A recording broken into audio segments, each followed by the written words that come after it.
لله كفى رسول الله اصطفى ما بعد. وقد قال الله سبحانه وتعالى في كلام العزيز: أعوذ بالله من الشيطان الرجيم، بسم الله الرحمن الرحيم، ورتل القرآن ترتيلا. وقال رسول الله صلى الله عليه وسلم: اقرأوا القرآن بلحون العرب وأصواتها. رواه مالك والنسائي والبيهقي والطبراني، أو كما قال عليه الصلاة والسلام. அன்புக்குரிய சகோதர சகோதரிகளே, அல்லாஹ் ஜல்ல ஷான்ஹு வ தஆலா எங்களுக்கு ஒரு உயர்தரமான குர்ஆனை அல்லாஹ் எங்களுக்கு தந்திருக்கிறான். இந்த குர்ஆனிலே இன்றைய தலையங்கம் எப்படி என்றால், இந்த குர்ஆனில் நாங்கள் கேள்விகளாக கேட்கிறார்கள், நாங்கள் தஜ்வீத் முறைப்படித்தானா ஓத வேண்டும், தஜ்வீத் எங்கிருந்து வந்திருக்கிறது, அதனுடைய முக்கியத்துவங்கள் என்ன, நாங்கள் அதைகளை நன்றாக விளங்கிக் கொள்வோம். ஆரம்பமாக அல்லாஹ் அண்டியார்களே, அல்லாஹ் ஜல்ல ஷான்ஹு வ தஆலா குர்ஆனை ஹதரத் ரசூலே முஹம்மது முஸ்தபா ஸல்லல்லாஹு அலைஹி வஸல்லம் அவர்களுக்கு ஹதரத் ஜிப்ரீல் அலைஹிஸ்ஸலாத்து வஸ்ஸலாம் அவர்களின் வாயிலாக கொடுக்கும் பொழுது, குர்ஆன் எப்படி கொடுக்கப்பட்டது என்றால் தஜ்வீதுடைய முறைப்படிதான். அது எப்படி என்றால் என்ன? அல்லாஹ் குர்ஆனிலே அல்லாஹ் சொல்றான், வரத்தில் குர்ஆன தர்தீலா, குர்ஆனை நீங்கள் தர்தீலாக ஓதுங்கள் என்று அல்லாஹ் சுப்ஹானஹு வ தஆலா குர்ஆனிலே சொல்லியிருக்கிறார். அப்ப குர்ஆனை தர்தீலாக ஓதுவது என்றால் எப்படி? ஹஜ்ரத் அலி இப்னு அபீ தாலிப் ரலியல்லாஹு அன்ஹு அவர்கள் சொல்கிறார்கள், தர்தீல் என்று சொன்னால் தஜ்வீத் முறைப்படி, ஹுவ தஜ்வீதுல் ஹுரூஃப் வ மஅரிஃபத்துல் வுகூஃப். தஜ்வீதுல் ஹுரூஃப், அந்தந்த எழுத்துக்கள் இருக்கிறதோ அதனுடைய சட்ட திட்டங்களை பேணி, எந்த இடத்திலே குர்ஆனுடைய ஆயத்துக்களை நிறுத்தி சேர்த்து பிரித்து ஓத வேண்டுமோ அதனை பிரித்து நிப்பாட்டி ஓதுவதுதான் வரத்தில் குர்ஆன தர்தீலா என்பதற்கு விளக்கம் சொல்கிறார்கள். அல்லாஹ் ஜல்ல ஷான்ஹு வ தஆலா கியாமத்துடைய நாளில் ஒரு ஹாஃபிஸ் அல்லது குர்ஆன் மனனம் இட்டிருக்கிற இடத்திலே அல்லாஹ் கேட்கும் பொழுதும் ஹதீஸ்ல என்ன வருகிறது? லிசாஹிபுல் குர்ஆன் இக்ரா வர்தகி வரத்தில் கமா குன்த துரத்தில் ஃபித் துன்யா. எந்த தர்தீலுடைய வார்த்தை அல்லாஹ் ஜல்ல ஷான்ஹு வ தஆலா குர்ஆனிலே உபயோகித்திருக்கிறானோ இதே தர்தீலுடைய வார்த்தை தான் அங்கே வரத்தில் கமா குன்த துரத்தில் ஃபித் துன்யா. துனியாவிலே எப்படி நீங்கள் நிறுத்தி தஜ்வீதுடைய சட்டத்துடன் நீங்கள் ஓதினீர்களோ அப்படி ஓதுங்கள் என்பதா. அல்லாஹ் வண்டியார்களே, இப்ப இந்த தஜ்வீதுடைய குர்ஆன் தஜ்வீத் உடைய எங்கிருந்து வந்திருக்கிறது? அல்லாஹ் ஜல்ல ஷான்ஹு வ தஆலா ஹஜ்ரத் ஜிப்ரீல் அலைஹிஸ்ஸலாத்து வஸ்ஸலாம் அவர்களுக்கு கொடுக்க, அவர்கள் ஹஜ்ரத் ரசூலுல்லாஹி ஸல்லல்லாஹு அலைஹி வஸல்லம் அவர்களுக்கு ஓதி காட்டினார்கள்.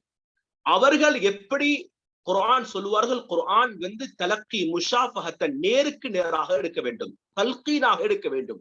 ஒருவர் சொல்லிக் கொடுக்க இன்னொருவர் ஓத வேண்டும், ஒருவர் சொல்லிக் கொடுக்க அதை கேட்டவருடைய சத்தம் தான் குர்ஆன் என்று சொல்லுகிறோம். அல்லாஹ்வுடைய சிஃபாத்துல உள்ளது கலாம் என்பது. அப்ப எப்படி அதில் ஜிப்ரீல் அலைஹிஸ்ஸலாத்து வஸ்ஸலாம் அவர்கள் ஹஜ்ரத் ரசூலுல்லாஹி ஸல்லல்லாஹு அலைஹி வஸல்லம் அவர்களுக்கு ஓதி காட்டினார்களோ இதே முறைப்படிதான் ஹஜ்ரத் ரசூலுல்லாஹி ஸல்லல்லாஹு அலைஹி வஸல்லம் அவர்களிடத்திலிருந்து சஹாபாக்கள் எடுத்தார்கள். சஹாபாக்கள் சரித்திரத்திலே எழுதியிருக்கிறார்கள், தஜ்வீதுடைய வரலாறை எழுதும் பொழுது எழுதியிருக்கிறார்கள், ஆரம்ப கட்டமாக 300 நூற்றாண்டுகள் வரை, 3 நூற்றாண்டுகள், ஆரம்பத்தில் இருக்கக்கூடிய 3 நூற்றாண்டு வரை தஜ்வீதுக்கு என்பதாக ஒரு கிதாபுகள் எழுதப்படவில்லை. தஜ்வீதாக கிதாபுகள் எழுதப்படவில்லை. அப்ப எப்பொழுது இது உருவானது என்று கேட்டால், அந்த முதல் இருக்கக்கூடிய 3 நூற்றாண்டிலேயும் அவர்கள் அரபிகள் இயற்கையிலேயே அரபிகளுடைய அந்த எழுத்துக்களை அந்த வார்த்தைகளை சரியாக முடியக்கூடியவர்களாக இருந்தார்கள். உதாரணமாக சொல்லுவதாக இருந்தால் ஹுரூஃபே முஸ்தஅலியா என்று சொல்லக்கூடிய ஹுரூஃப்கள் 7 இருக்கிறது. அப்ப நாங்க சொல்லுவோம் ஹா உயர்த்தி தான் மொழிவார்கள், பா முயர்த்தி தான் மொழிவார்கள். எங்கள் மத்த அஜமிகள் போன்று அதனை தார்த்தி ஹா என்பதாக மொழிய மாட்டார்கள். இது அவர்களிடத்திலிருந்து இயற்கையாக வந்த ஒரு மொழியாக இருந்ததனால் அவர்களுக்கு அதனை பிரித்து படிக்க வேண்டும் என்ற தேவை ஏற்படவில்லை. அப்பொழுது சுருக்கமா நாங்கள் பார்த்தோம் என்றால் ஹஜ்ரத் ரசூலுல்லாஹி ஸல்லல்லாஹு அலைஹி வஸல்லம் வஃபாத்துக்கு பின்னால் அந்த சஹாபாக்கள் அதனை குர்ஆனை எடுக்கின்றார்கள். அந்த குர்ஆனை இப்பொழுது குர்ஆன் ஒன்று சேர்க்கப்படுகிறது. அபூபக்கர் சித்திக் ரலியல்லாஹு அன்ஹுடைய காலத்திலே ஒன்று சேர்க்கப்படுகிறது. அபூபக்கர் சித்திக் ரலியல்லாஹு அன்ஹுடைய ஆட்சி காலம் கிட்டத்தட்ட 2 வருடங்களுக்கு பின்னால் ஹஜ்ரத் உமர் இப்னு கத்தாப் ரலியல்லாஹு அவர்களுடைய ஆட்சி காலத்திலே பல நாடுகள் பல இடங்கள் வெற்றி கொள்ளப்பட்டு அரபிகளுக்கும் அஜமிகளும் வியாபார ரீதியாக மற்ற விடய நோக்கமாக இருவரும் கலந்து ஒன்றரை இருக்க வேண்டிய ஒரு சந்தர்ப்பம் ஏற்படும் பொழுது ஹஜ்ரத் உஸ்மான் இப்னு அஃபான் ரலியல்லாஹு அன்ஹுடைய ஆட்சி காலத்திலே குர்ஆனை அந்த ஆட்சி காலத்திலே குர்ஆன் ஆரம்பத்திலே நுக்தாக்கள் இருக்கவில்லை. நாங்கள் சொல்லுவோம் நுக்தா அந்த புள்ளி வச்சிருப்போம் சொல்லும். நாங்க குர்ஆன் ஓதி இருக்கிறோம் அப்படின்னு சொன்னா 2 நுக்தா கீழே 3 நுக்தா மேல என்று சொன்னா ஓதி இருக்கிறோம். அப்ப இப்படி ஆரம்பத்துல நாங்க அதையும் நுக்தாவையும் நாங்க படிச்சுதான் நாங்க ஓதணும். ஆனா அரபிகளுக்கு அதனுடைய வளைவுகளை வைத்தே சொல்லுவார்கள், இந்த இடத்துல தா வர வேண்டுமா, இந்த இடத்துல பா வர வேண்டுமா, இந்த இடத்துல ரா மொழிய வேண்டுமா என்று அவர்களுடைய இயற்கையிலேயே அவருடைய திறமை உள்ளவர்களாக இருந்திருக்கிறார். இப்பொழுது என்ன நடக்கிறது? உஸ்மான் இப்னு அஃபான் ரலியல்லாஹு அன்ஹுடைய காலமாகிறது.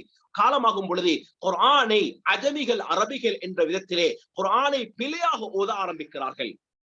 இப்பொழுது உஸ்மான் பின் அஃபான் ரலியல்லாஹு என்ன செய்கிறார்கள்? ஹஜ்ரத் ஹஃப்ஸா ரலியல்லாஹு அவர்களிடத்திலே அபூபக்கர் சித்திக் ரலியல்லாஹு அவர்கள் செய்த குர்ஆன் ஒன்று சேர்த்தது இருந்தது. அந்த குர்ஆனை எடுத்து சில சஹாபாக்களை கூப்பிட்டு பிரதியாக கை எழுத்தாக எழுதி சில நாடுகளுக்கு காரிகளுடனே அனுப்பி வைக்கிறார்கள். காரிகளுடனே அனுப்பி வைக்கிறார்கள். இப்பொழுது ஒவ்வொரு காரிகளும் அந்த நாட்டுக்கு போய் குர்ஆனுடைய முறைகள் இன்ஷா அல்லாஹ் நாங்க பின்னால நாங்க ஒரு பாடம் ஒன்று வரும், கராத் என்றால் என்ன என்று ஒரு கொண்டு இன்ஷா அல்லாஹ் நாங்க அடுத்த தலையங்கமாக நாங்கள் பேசுவோம்.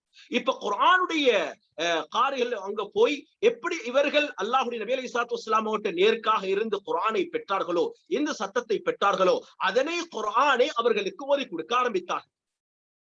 அதுக்கு பின்னால் அபூபக்கர் ஹஜ்ரத் உஸ்மான் பின் அஃபான் ரலியல்லாஹு அன்ஹுடைய காலத்துக்கு பின்னால் ஹஜ்ரத் அலி ரலியல்லாஹு அன்ஹுடைய காலத்திலும் இதே பிரச்சனைகள் இதே இந்த குர்ஆனை இலக்கண ரீதியில் உண்டாக ஆரம்பிக்கிறது.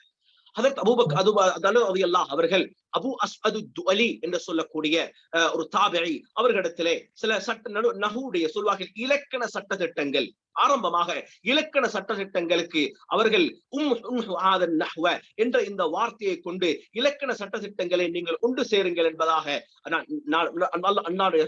நான் சொல்லக்கூடிய இந்த தாரீக் இந்த சரித்திரம் ரொம்ப சுருக்கமாக சொல்கிறேன். இது ஒவ்வொன்றுக்கும் பல மணித்தியாலங்கள் தேவைப்படுகிறது. அதை உட்கார்ந்து அதை எப்படி ஜம்பு செய்தார்கள், எப்படி அதனுடைய அபு அஸ்அது துஅலி அவர்கள் அந்த இதிலே என்னென்ன சட்ட திட்டங்கள்ல எழுதினார்கள் என்பதா நான் ஒரு சுருக்கமாக இருக்கக்கூடிய அந்த 10-15 நிமிடங்களிலே சுருக்கமாக 2 தலையங்கங்கள் பேச வேண்டியிருக்குது. ஒன்று குர்ஆன் இந்த தஜ்வீத் எங்கிருந்து வந்தது என்று சொல்லிக் கொண்டிருக்கிறேன். அடுத்தது தஜ்வீத் எங்களுக்கு குர்ஆன் ஓதுவதிலே உள்ள சட்டம் என்ன, முக்கியத்துவம் என்பது அடுத்த தலையங்கமாக இருக்கிறது. நேரம் அனுபவித்தால் இன்ஷா அல்லாஹ் அதை முடிக்கலாம். இப்பொழுது என்ன நடக்கிறது? அபு அஸ்அது துஅலி ரஹ்மத்துல்லாஹி அலைஹி அவர்களுடைய வஃபாத் ஹிஜ்ரி 69 அவர்கள் வஃபாத் ஆகிறார்கள். இவர்கள் ஆரம்பத்திலே சில இலக்கண சட்டங்களை எழுத ஆரம்பிக்கிறார்கள். அதற்கு பின்னால் 2வது நூற்றாண்டு ஆகும் பொழுது இமாம் சிபவி ரஹ்மத்துல்லாஹி அலைஹி இவர்கள் அரபியுடைய இலக்கணத்தையும் கராத்துன்னு சொல்லக்கூடிய அதனுடைய ஓதக்கூடிய முறையுடைய சட்ட திட்டங்களையும் ஒன்றாக சேர்த்து கிதாப் என்ற ஒரு கிதாபை அவர்கள் எழுதுகிறார்கள். புத்தகம் ஒன்று எழுதுகிறார்கள். அதுக்கு பேர் வைத்தார்கள், கிதாப் என்பதாக பேர் வைத்திருக்கிறார்கள். இவர்களுடைய வஃபாத் 180 ஹிஜ்ரி 180 ஏற்படுகிறது.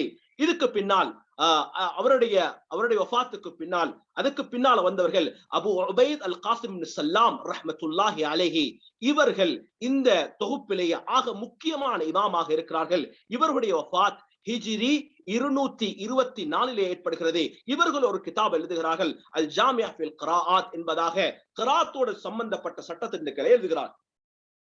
இவர்கள் இந்த கிதாபிலே அல் ஜாமி ஃபில் கிராத் என்ற கிதாபிலே சில முக்கியமான 3 நிபந்தனைகள் குர்ஆன் எழுதுகிறார்கள். அர்கானுல் கிராஅத்தி ஸஹீஹா, சஹீஹான முறையில் குர்ஆன் இருக்க வேண்டும் என்றால் அதை நாங்கள் எப்படி மதிப்பிடுவது என்ற 3 நிபந்தனைகளை எழுதுகிறார்கள். அதில் முதலாக சுருக்கமாக சொல்வதாக இருந்தால் குர்ஆனை முத்தவாத்திராக ஸிஹ்ஹத்துர் ரிவாயத்தி வன் நக்லாக இருக்க வேண்டும்.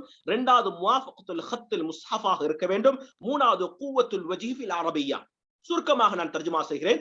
முதலாவது முத்தவாத்திர் என்பதாக இருக்க வேண்டும். முத்தவாத்திர் என்றால் என்ன? இது ஒரு தனி பாடமாக படிப்பார்கள், பல மாதங்கள் எடுத்து படிப்பார்கள். நாங்கள் விளங்குவதற்காக ஒன்றை சொல்கிறதாக இருந்தால், ஒரு செய்தியை மற்ற சொல்லுவோம் ஒவ்வொரு ஆண்டு காலம், இப்போது நாங்கள் இருக்கிறோம் 14ஆம் நூற்றாண்டிலே இருக்கிறோம். 1வது நூற்றாண்டிலிருந்து 2வது நூற்றாண்டு என்று உதாரணத்துக்கு வைத்துக் கொள்ளுங்கள். ஒரு செய்தியை 1வது நூற்றாண்டிலிருந்து 2வது நூற்றாண்டு உள்ளவர்களுக்கு கொண்டு போய் சேருவதற்கு ஒரு தொகையான ஒரு மொத்தமான உதாரணமாக சொல்வதாக இருந்தால், ஒரு 1000, 2000, 5000 மக்கள் ஒரே விடயத்தை சொல்லுகிறார்கள் என்றால் இதை முத்தவாத்திர் என்று சொல்லுவோம். எப்படி முத்தவாத்திர் என்று சொல்கிறோம்? இந்த 1000, 2000, 5000 என்று சொல்லக்கூடிய எண்ணிக்கையில் உதாரணத்துக்கு நான் சொல்கிறேன். இப்ப இந்த எண்ணிக்கை உள்ளவர்கள் ஒரு பொய்யான விஷயத்தை இன்னொரு சமுதாயத்துக்கு கொண்டு போய் சேர்ப்பது என்பது இது புத்தியால் ஏற்றுக்கொள்ளப்படாத விடயமாக இருக்கிறது. அப்ப இதிலே சொல்வார்கள் முத்தவாத்திர் என்றால் நம்ப தகுந்தவர்களின் மூலமாக பொய்ப்பிக்கிறதுக்கு சாத்தியம் இல்லாத ஒரு கூட்டம் இன்னொரு இடத்திலே கொண்டு போய் சேர்க்கிற அளவுக்கு குர்ஆன் வந்திருக்கிறது. இது முதலாவது நிபந்தனையாக எடுத்திருக்கிறார்கள். 2வது நிபந்தனை என்ன? ஹத்தே உஸ்மான் ரலியல்லாஹு அவர்களுடைய அந்த எழுத்திலே கத்திலேயும் அரபியுடைய எழுத்துகளிலேயும் பல அன்வாக்கள், பல வகைகள் இருக்கிறது. உதாரணமாக சொன்ன ஹத்தே சுலுஸ் என்பதாக சொல்வார்கள், ஹத்தே நஸ்க் என்பதாக ஒரு எழுத்து இருக்கிறது, ஹத்தே ஃபார்சி என்பதாக எழுத்திருக்கிறது, ஹத்தே தீவானி என்று எழுத்திருக்கிறது, ஹத்தே தீவானி ஜலி என்பதாக எழுத்திருக்கிறது. இது ஒவ்வொன்றும் ஒவ்வொருடைய ஒரு எழுத்துக்களை எழுதக்கூடிய விதங்களுக்கு சொல்லுவோம். அப்ப இந்த முதத்திலே எது தெளிவாக ஹத்தே சுலுஸ் என்பதாக குர்ஆன் எழுதப்பட்டிருக்கக்கூடிய எழுத்து ஹத்தே சுலுஸ் என்பதாக சொல்கிறார். இப்ப இந்த ஹத்தே சுலுஸ்னா என்ன? ஒவ்வொரு ஹர்ஃப்களும் திட்ட தெளிவாக பார்த்த உடனே தெளிவாக இது சா, இது தால், இது என்பதாக மொழிவதற்கு விளங்குவதற்கு ஒரு முறையான முறையிலே எழுதப்பட்ட ஒரு எழுத்து தான் அது. அப்ப இந்த முறையில தான் உஸ்மான் பின் அஃபான் ரலியல்லாஹு அவர்களுடைய அந்த 7 பிரதிகள் எழுதப்பட்டதாக சொல்லப்படுகிறது. இதனால் அந்த முஸ்ஹஃபுக்கு தோதுவான முறையில் குர்ஆன் இருக்கிறது. 2வது ஆதமா சொல்கிறார். 3வது குவத்துல் வஜ்ஹி ஃபில் அரபிய்யதி, அரபியுடைய அல்லாஹ் ரசூலுல்லாஹி ஸல்லல்லாஹு அலைஹி வஸல்லம் சொன்னார்கள், இக்ரவுல் குர்ஆன பிலுஹூனில் அரப் வஅஸ்வாத்திஹா. இது ஆக முக்கியமான ஒரு ஆதாரமாக இருக்கிறது. ரசூலுல்லாஹி ஸல்லல்லாஹு அலைஹி வஸல்லம் குர்ஆனை நீங்கள் ஓதும் பொழுது அரபிகளுடைய தொனியிலே ஓதுங்கள், அரபிகளுடைய சத்தத்திலே ஓதுங்கள். எப்படி அவர்கள் மொழிகிறார்கள் என்றதை நாங்கள் கவனித்து குர்ஆன் என்ன சொல்வார்கள்? தலக்கி முஷாஃபஹத்தன், நேருக்கு நேராக. தலக்கி என்றால் என்ன? ஆரம்ப காலத்திலே ஒரு ஷேக் இடத்திலே போய் அமர்ந்து குர்ஆனை நான் ஓதி காட்ட அவருடைய காதுகளால் கேட்டு அவர் இந்த எழுத்து நீங்கள் சரியாக மொழிந்திருக்கிறீர்கள் என்று சொல்வதுதான் தலக்கி, நேருக்கு நேராக குர்ஆனை எடுப்பது என்பதற்கு அடையாளமாக இருக்கு. அப்ப இதுக்கு யாருக்கும் எந்த மனிதருக்கும் இந்த குர்ஆனை ஓத முடியும். இப்பொழுது என்ன நடக்கிறது? அபூ உபை இப்னு ஸல்லாம் இவர்களுடைய இந்த கிதாபிலே ஜாமில் ஃபில் கிராஅத்திலே கிதாபிலே எழுதியிருக்கிறார்கள். இந்த 3 நிபந்தனை இந்த அரபிகளுடைய லஹ்ஜாக்களில், அரபிகளுடைய இந்த தொனிகளில், அரபிகளுடைய பேசக்கூடிய நாங்கள் பார்க்கிறோம். உதாரணமாக சொன்னால் விளங்கும் நினைக்கிறேன். ஒவ்வொரு நாட்டுக்கும் தமிழ் பேசுகிறோம். இன்று ஸ்ரீலங்காவுடைய தமிழ் வித்தியாசமாக இருக்கிறது, தமிழ்நாட்டுடைய தமிழும் வித்தியாசமாக இருக்கிறது. சில தமிழ்கள் இருக்கிறது மலேசியாவுடைய தமிழ் சொல்லுவார்கள். ஒவ்வொரு நாட்டும் தமிழ் தான் பேசுகிறார்கள். ஆனால் அவர்களுடைய அதனுடைய வகையும் அது பேசக்கூடிய வார்த்தைகளும் ஒரே விடயத்தை அறிவித்தாலும் அதனை அறிவிக்கக்கூடிய முறைகள் வித்தியாசமாக இருக்கிறது. இதே போன்ற அரபியிலும் பல முறைகள் இருக்கிறது. உதாரணமாக சொல்வதாக இருந்தால் சில கோத்திரத்தார்கள் அலைஹிம் என்று ஓதுவார்கள். நாங்கள் சொல்கிறோம் ஸிராத்தல் லதீன அன்அம்த அலைஹிம் என்று ஓதுகிறோம். சில கோத்திரத்தார்கள் அலைஹும் என்ற வார்த்தையை அலைஹும் என்று ஓதுவார்கள். அன்பானவர்களே, இது கிராத்தில் உள்ள தலையங்கமாக இருக்கிறது. நான் ஆரம்பத்தில் சொன்னதை போன்ற ஒரு தனி தலையங்கமாக இதை நாங்கள் இன்ஷா அல்லாஹ் பேசுவோம். இப்படி அவர்களுடைய லஹ்ஜாக்களுக்குரிய லஹ்ஜா என்பதற்காக உதாரணம் தான் சொன்னேன். இதே போன்ற குர்ஆனை இந்த லஹ்ஜாவிலே ஓதுமாறு அல்லாஹ் நபி அலைஹிஸ்ஸலாத்து வஸ்ஸலாம் அவர்கள் எங்களுக்கு சொல்லி இருக்கிறார். இப்ப அபூ உபை இப்னு ஸல்லாமுடைய வஃபாத்துக்கு பின்னால், உபை இப்னு ஸல்லாம் வஃபாத்துக்கு பின்னால் 3 நூற்றாண்டுகள் வரை தஜ்வீதுடைய இந்த கலை அரபியுடைய இலக்கண கலையுடன் சேர்ந்தே இருக்கிறது. இப்பொழுது 4வது நூற்றாண்டுடைய ஆரம்பத்தில்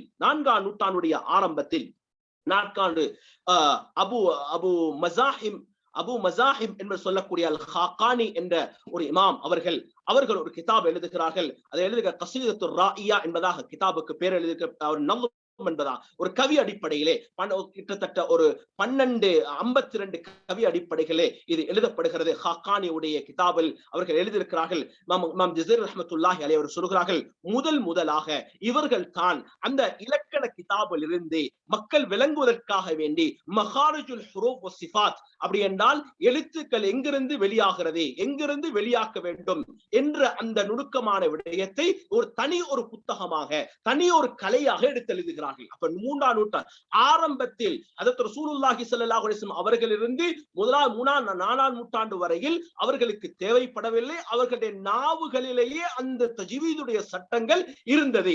எப்பொழுது இவர்கள் அஜமிகள் வந்தவுடன் அரபி அல்லாதவர்கள் இந்த குர்ஆனை ஓத ஆரம்பிக்கும் பொழுது இப்ப இவர்களுக்கு இதனை பிரித்து படித்துக் கொடுக்க வேண்டிய ஒரு நிர்பந்தத்துக்கு தள்ளப்பட்டார்கள். இப்பொழுது இவர்கள் இந்த கிதாபை எழுதுகிறார்கள். இவர்களுக்கு பின்னால் இப்னு ஜின்னி ரஹ்மத்துல்லாஹி அலைஹி அவர்கள் சின்னு ஸிராஅத்தில் அரப் என்பதாக ஒரு கிதாப் எழுதுகிறார்கள். இவர்களுடைய வஃபாத் ஹிஜ்ரி 392 ஏற்படுகிறது. இவர்களுக்கு பின்னால் அபு ஹசன் அஸ்-ஸஈதி என்பவர்கள் ஒரு கிதாப் எழுதுகிறார்கள், அத்-தம்பீ அலல் லஹ்னில் ஜலீ வ லஹ்னில் கஃபீ.